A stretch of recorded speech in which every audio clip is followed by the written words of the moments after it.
Hey, it's Brian. I wanted to thank each of you serious pool players who got us to the 100,000 subscriber mark.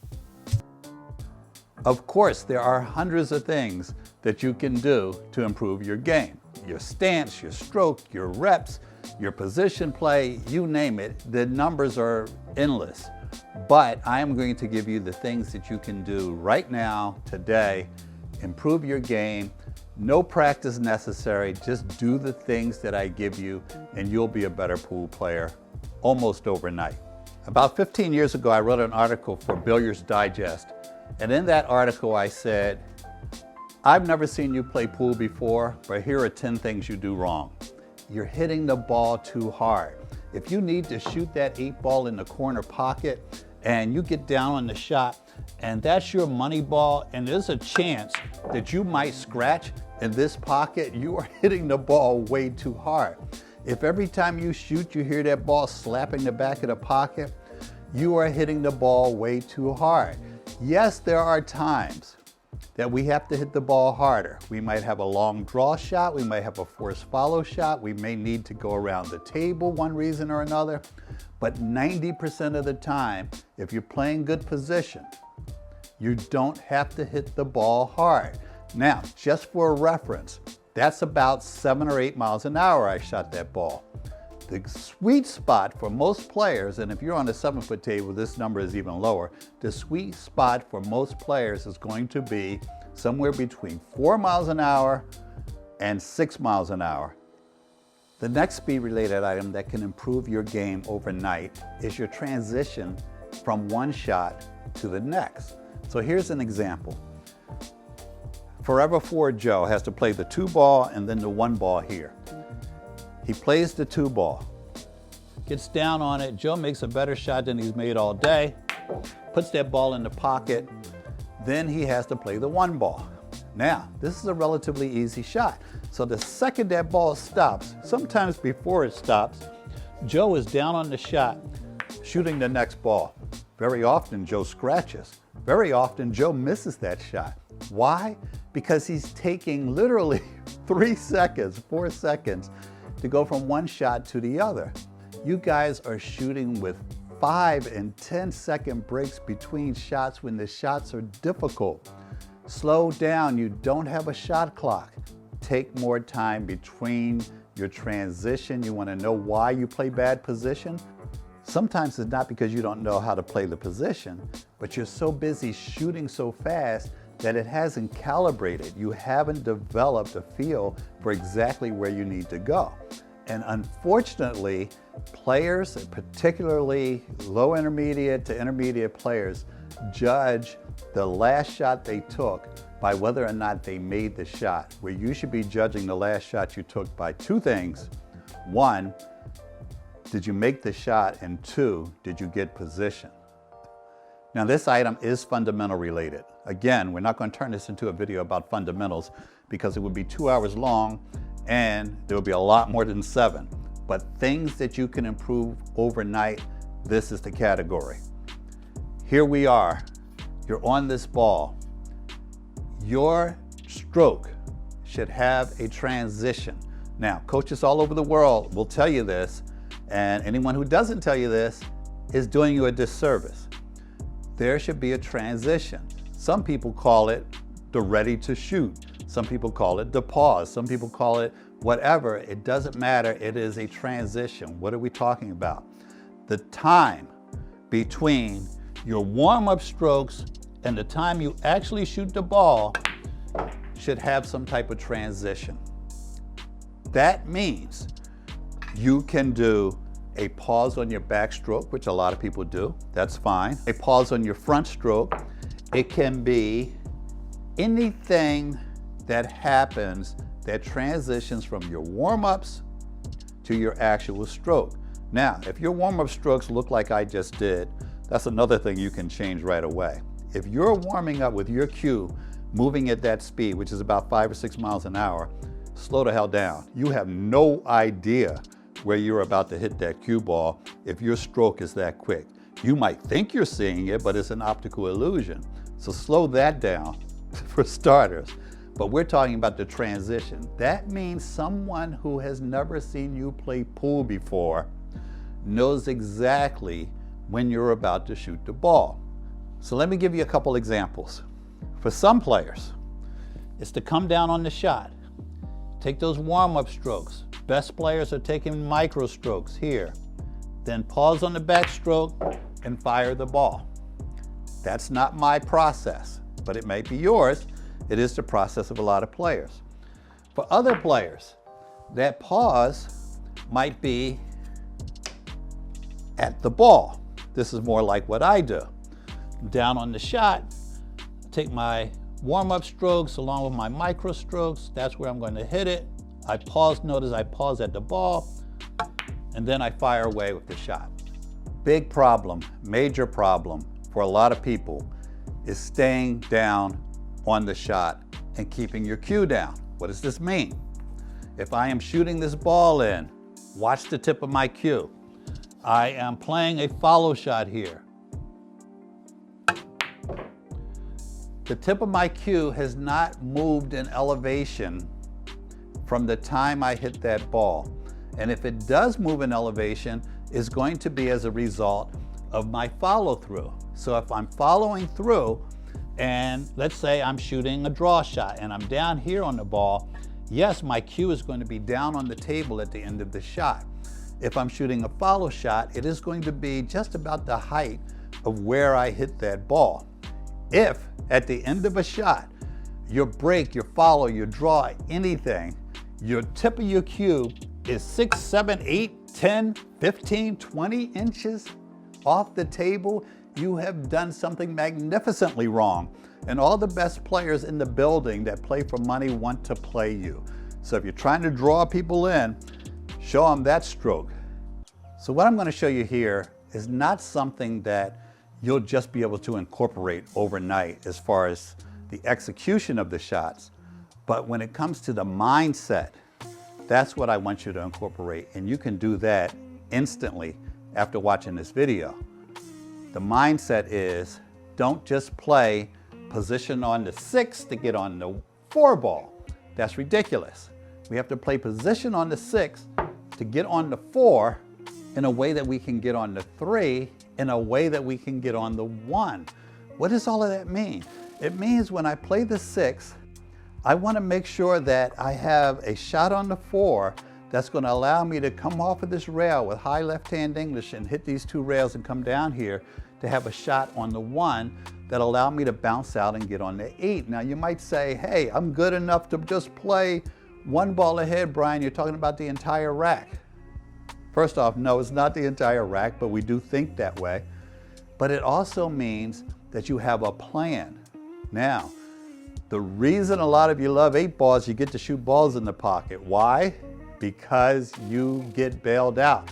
When you make that 6 and you don't get on the 4, the 7's down here, the 2's over here, you get to shoot other balls. If this is what your layout looks like, you're not shooting again if you don't get on that 4 properly. I don't mean getting on it so you can make it, I mean properly. That's where the mindset comes in. If something goes bad, you're going to change it anyway, because after each shot, you're going to look at it like you just walked up to the table.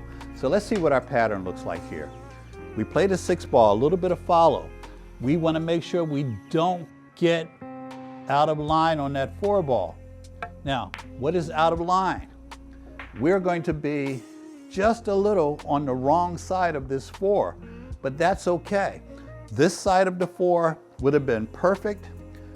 So we landed on the 3. We want to bounce out for the 3.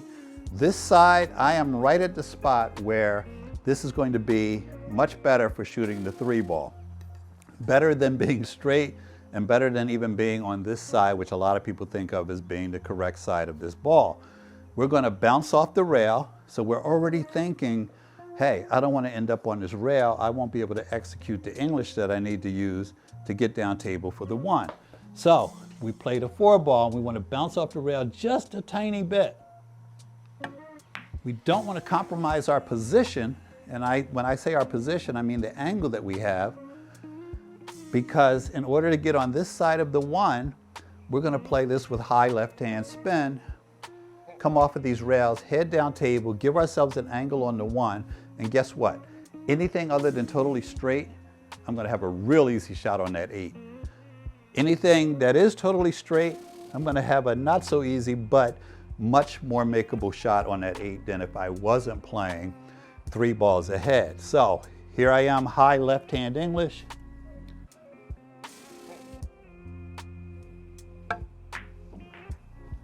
Come down, I intentionally underhit it so that I didn't scratch, and this is the angle I got. If you just make this ball, you're gonna be on the 8 ball all day and night for the side pocket. Yes, I could have hit it harder. I didn't want to risk scratching. I just identified that angle as one that would put me in the pocket. If I had my cue ball here, I know I can get away with coming over here and I'm not going to scratch, but I just happen to have that angle. And you can overplay these shots. You don't want to underplay it the way I did, but 3 balls ahead, we don't run out unless we're doing that. And many of your runs are breaking down an 8 ball because you're just trying to get from that first shot to the second shot. You have to play the 3, get on the 7, and then back up table for the 8. What are you going to do? Well, I'm going to play a forced follow shot here. Come off that end rail and give myself an angle on the 7. So now I have an angle on the 7. No, I'm not worried about scratching, you guys. Just stop it. And I'm gonna actually, I'll play it off of 3 rails to get on the 8. So I'll take an angle that looks like this. Now, what's the problem with that? There is no problem, but I'm gonna show you what I see a lot. You get this guy, I like this guy, because he practices. He has worked on his draw shot, and he's gotten good at it. So he does what I like to refer to as default to draw. Default to draw looks like this. He could shoot a forced follow shot, and trust me, if he's got a decent draw shot, he's got most likely a good forced follow shot. But instead of playing the 3 and coming off of this rail and taking this angle, he wants to shoot this one and come down. I'm going to take the same angle there, and he's got this. Why? Because he just learned the draw shot. And now look at the position he's got. And there's 1,000 examples, and there's much better examples of defaulting to a draw shot. And by the way, most top players are hitting the ball below center a lot more than they're hitting it above center. But don't default to draw. If you have a shot that you can play a follow shot and get position, and you're shooting a draw shot, there is a very good chance, unless you are really good at draw shots, that a follow shot would have been better for you. Now, here's one of those testers, whether or not you should be defaulting to draw. Set these balls up like this and just shoot these in the side pocket. Little easy shots. And if you're not getting on the next ball like this, you probably should not be defaulting to a draw shot. If you can pull that off on a regular basis, on the fly, you are probably at the level that you are going to default certain shots to draw, even though the follow might be there. But the guy that has to go back and forth because he doesn't have a draw shot does not make those 4 balls. Set it up and try it. You're just not going to do it as well as the guy that can shoot little 7 to 10-inch draw shots. So ask yourself, should I be shooting a follow shot here or a draw shot here? Don't just default to the draw shot. Let's look at something else. You can't reach that shot because you're right-handed. You can reach all the way over here. You got this ridiculous looking bridge that's actually longer than your actual shaft. And you might even be silly enough to be this guy, okay? If your name's not Jason or Efren, you probably should not be doing that, okay? Not only do you look ridiculous, but you have not improved your ability to do what you need to do to make that ball get on the 9 and get on the 8. yes, you can get real good at making a ball behind your back. I'll have a challenge with anybody who wants to do it. But what you're not going to get good at is getting position after making that ball. Now, there's certain things you can do, and I have a video coming out that's going to teach you 5 ways to get this damn apparatus, the bridge, out of your hand. But if you don't have those tools in the bag, pick up the damn bridge, because making that ball is not what you need to do. Making that ball and getting on the 9 is what you need to do. And if you can just make the ball because you're behind your back or you got a 25-inch bridge or whatever, that hasn't done you any good. You got to make the ball and get shape. Willie Mosconi wrote a book back in the 50s. By the way, it would never be published today because it wasn't that good. But one of the things I remember Willie Mosconi saying in his book was some of the best players in the world had lost a ton of money and a ton of matches because they wouldn't pick up the bridge. You can call it what you want. There's all kinds of derogatory terms for this thing. I call it, if you don't pick it up, you're probably going to lose unless you have other tools in the bag. Now, I'm going to shoot that left-handed, draw back a little bit and get on the 9. If you don't have that shot in your game, pick up the bridge. Picking up the bridge will keep a lot of you from losing a lot of games, because even though you can make that 12 ball, you're not making it and getting shape on your next ball. And we are not playing a game called 1 ball. We're playing a game called 8 ball here, which means you've got 8 balls to shoot off the table or you don't win. And if you only make the 12 and don't get on the 9, guess who's going to win? I am. Pick up the bridge.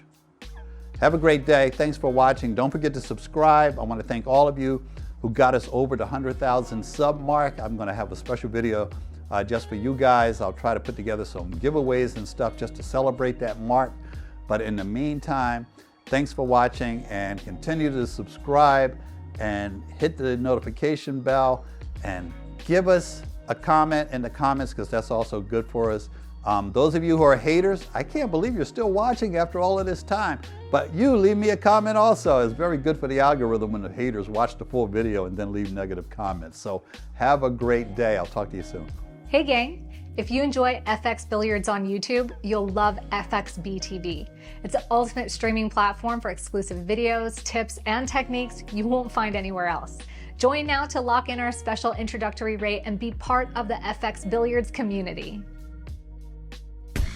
Don't forget to subscribe.